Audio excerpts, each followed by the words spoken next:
sayken kefeyle 5 gün dünyada, beşinde kısmetin ola olmaya.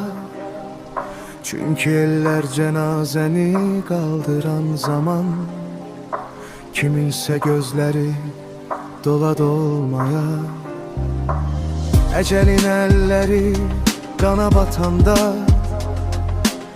felek sapandına koyup atanda, kardeş kalbi tabutuna çatanda, bir defa çiğnine almaya.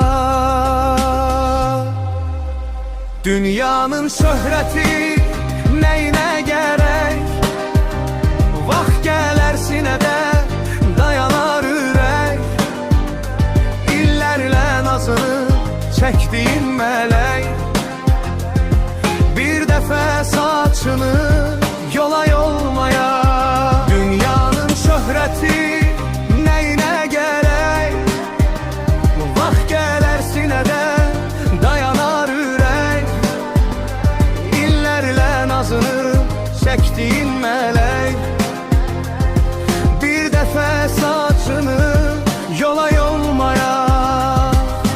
Ay küskün bəxtin çox sirri açıq söyləmə,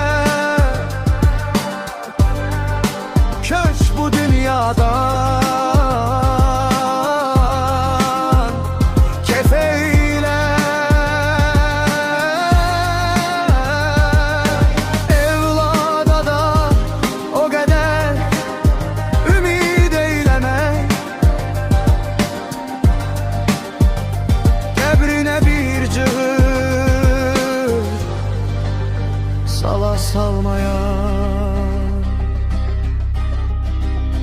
Dünyanın şöhreti neyine gerek, vaxt gələr sinədə dayanar ürək.